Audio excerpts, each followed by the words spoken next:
The Mystery at Number 6 by Augusta Hewell Seaman. Chapter 1. Who was she? It would be difficult to say just why they had selected Number 6 to explore on that particular afternoon.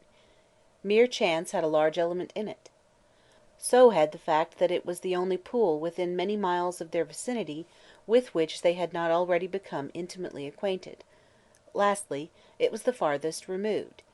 They had to travel 12 miles in the little Ford to get to it. Bernice lay contentedly at the edge of a sand embankment white as driven snow, her chin cupped in her hands, watching half a dozen or more mullets drift and swing in the limpid, clear water below. Sydney roamed along the sides of the pool, a hunting rifle under his arm, also speculatively watching a brace of larger fish farther away. There is nothing more utterly fascinating than an abandoned South Florida phosphate mine pool, nor is there anything farther removed in appearance from the same mine in full operation. A phosphate mine in full swing is a busy, impressive, and unbeautiful thing. From the great shallow crater, many hundred feet in diameter, clouds of steam arise, making it not unlike a real volcano in effect. Freight cars and locomotives grind back and forth on the sidings, carrying away the mined material. Huge hydraulic pipes are woven across the mine space, and at one side an immense washer, resembling nothing so much as the structure of a scenic railway in an amusement park, blots out the skyline. But the active usefulness of any one phosphate mine is short-lived. When its capacity for yielding the valuable commodity is reached, and phosphate is not generally found more than 50 feet below the surface, the mine is promptly abandoned.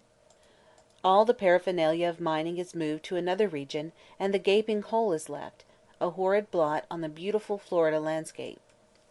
But nature seems to love that sunny land, and in a singularly short time she provides a wonderful remedy for the desecration. In a few weeks the great cavity has become filled with crystal clear water. Vegetation creeps rapidly over the ravaged environs, and, strangest of all, fish in shoals outnumbered find their way mysteriously into the new pool, doubtless through subterranean channels, making it a paradise for the angler. And so the unlovely mine has become a little gem of a lake. The longer the scene has been deserted, the more attractive and alive with fish. "Sydney," called Bernice presently to her cousin, now standing some 50 feet away, "I never saw anything to equal the fish in this pool. There are more of them and bigger than in any of the other pools you've shown me." "That's because this is an old pool," the boy replied. "I think they say it's the oldest mine pool anywhere in this region. Hasn't been worked for 12 or 15 years. Look at that bouncer over there. I'm going to get him." He pointed to a large pike lazily floating by, about 15 feet out from where he stood. "But, Sid, you didn't bring your rod," retorted the girl. "How do you expect to get him without a line?" "I told you I was going to show you something new when we came out today. I am. Just you watch." He waited till the pike was well opposite where he stood on the bank. Then he raised his rifle to his shoulder, aimed at a point just underneath the fish, and fired. When the explosion and the resultant splash were over, the fish was seen floating on its back. It happened that the bank at this point shelved rather gradually out into the water. Sydney sprang in, waded almost to the top of his hip boots, and caught the slippery body just as it had suddenly revived and was about to dive away. He bore it, still frantically flopping, to the shore, and deposited it in his basket. "Sydney!" gasped Bernice. "Where did you ever learn that?" "A man that had hunted in Canada told me about it. It's a great trick. You only stun the fish, but if you don't get him double quick he revives and gets away. Sometimes I bring a fishing spear along to get them out that way. Hi! There's another, right close by." He was off again in a twinkling, eager for another catch, and Bernice sat up to watch him with keen interest. But this time he was not so successful. He overshot his mark, and his prize, when the water settled, was nowhere to be seen. After that he stood intent for a long time, waiting with a sportsman's patience for another chance, and Bernice settled down again, watching him idly. Every little while she drew a long breath of content and snuggled down closer into the hot white sand. On the opposite side of the pool was an ancient orange grove, and the scent of orange blossoms was wafted to her with every puff of wind. "Oh, I'm glad I've come to live in Florida," she sighed aloud. Then she continued to meditate on the very opportune opening that had come to her father, who was not very well, to settle in Florida near his brother in the phosphate region, and give his engineering knowledge to the mining interests. Her cousin Sydney had lived in Florida for several years, but she was having her first taste of it in the last glorious month. Every afternoon she and her cousin had spent in the little Ford, exploring the country far and wide. While she watched now, Sydney raised his rifle for another shot, and again missed. "Fired too low," he called back in explanation and roamed on. Neither of them noticed a lithe little figure gliding behind them from bush to bush, keeping always in the shadow of some protecting shelter, and watching them with alert and mystified interest. It would have been a cause of considerable astonishment to them to know they were so closely observed. They did not suppose there was anyone within miles of their vicinity. Presently Bernice scrambled up and announced that she was going to explore the other side of the pool, where the orange grove was, and sauntered off around the edge on her quest. The figure behind the bushes followed noiselessly, keeping always unseen among the scrub palmetto growths. And Bernice, totally unaware of being followed or spied upon, rambled happily along. In the grove she found 3 oranges hanging within reach, although the new blossoms were on the same trees, a combination that never failed to astonish her, and resting under one of the trees she ate 2, saving the biggest for Sydney when he should arrive at that point. Then she roamed again. "Oh, Sydney," she called back, suddenly and excitedly, "do you know there's an old farmhouse here? I didn't suppose there was a house within miles of this place." "I know. It's an old deserted one," he called back. "Hasn't been inhabited for years. I've seen it once or twice when I've been here before." "But it's inhabited now," insisted Bernice. "There's smoke coming out of the chimney and some plants growing in pails and boxes on the porch." "That's queer," he replied. "The place hasn't been lived in for ages. It's all tumble down. Wait till I get around there and see it with you." The quiet figure behind the palmetto scrub seemed more on the alert than ever, and sat motionless, watching with half-anxious, half-wondering eyes. Sydney lingered several moments to obtain a shot at another tempting fish, and this time waded out, his prize in his grasp. But as his foot touched the bank Bernice heard him give an astonished shout, and looked up to see him struggling desperately with something that was slashing and beating itself about in a furious encounter with him. Without an instant's delay she rushed around the edge of the pool to his assistance. "Don't come near!" he called to her, thumping and laying about him with the butt of his rifle. "It's a horrible snake." He stopped talking, for lack of wind and because every energy was needed to ward off his assailant. It was indeed a snake, as Bernice could plainly see for herself, neither a rattler nor a moccasin, but a hideous creature that was growing steadily bigger and longer and more venomous and horrible in appearance as she watched. It was like nothing she had ever dreamed of or heard of before, an awful nightmare, to see the reptile grow visibly before her very eyes. "Run, Sydney, run!" she implored. "Don't try to fight it. Just get out of its reach." "I can't," he panted. "The horrid thing comes after me whenever I try. I've got to kill it." He lunged at it again with the butt of his gun, and gave a groan of pain, dropping his rifle from the hand that the snake had injured.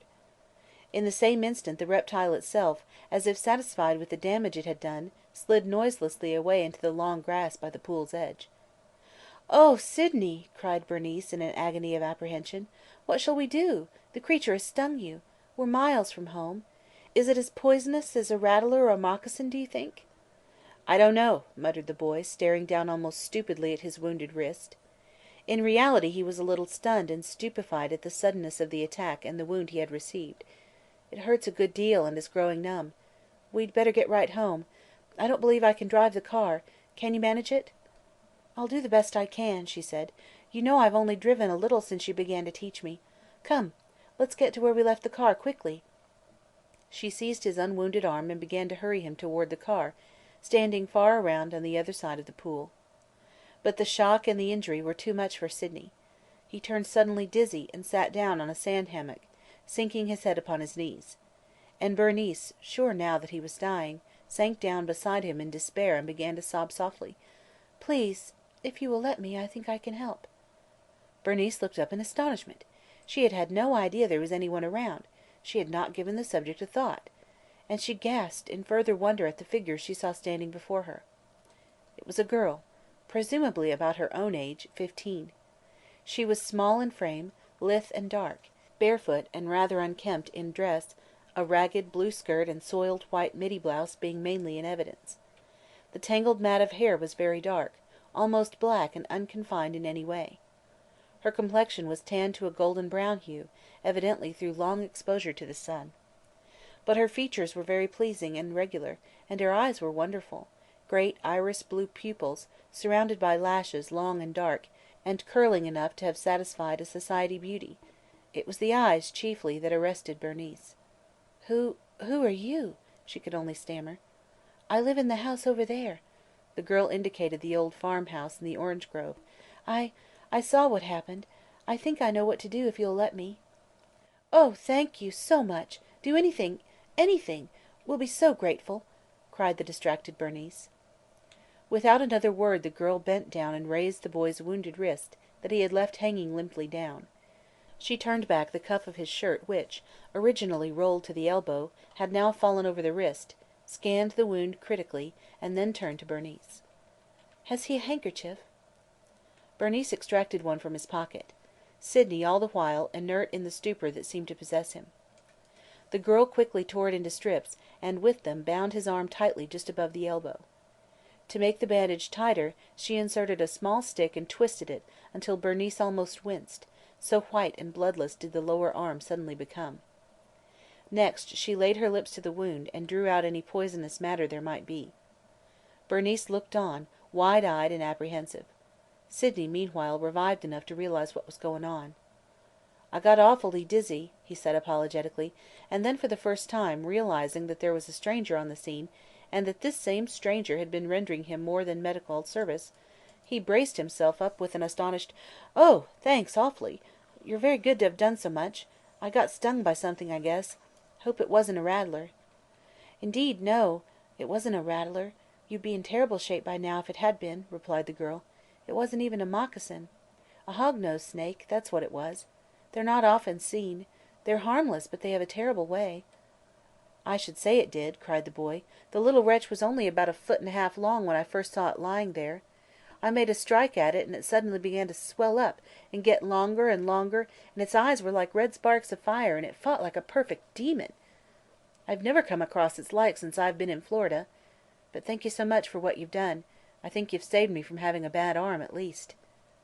"It was nothing," she said, and suddenly overcome by an unconquerable shyness, now that the crisis was over, she turned on her heel and walked rapidly away, increasing her pace to an actual run when she was sufficiently far away. "Wait! Wait!" cried both the young people. "We want—" But she was out of sight in another moment, and later, as they stared after her, they caught a brief glimpse as she flashed into the old farmhouse and disappeared from view. "That's mighty queer," commented Bernice. "She might have waited a little longer, till we could thank her properly, and find out who she was. But come along now. You must get straight home and have a doctor tend to your arm. She has probably saved you from any immediate bad effects, but you ought to have it cauterized or something. I'll drive, and you can help me out if I get in trouble. Luckily it's not your right arm."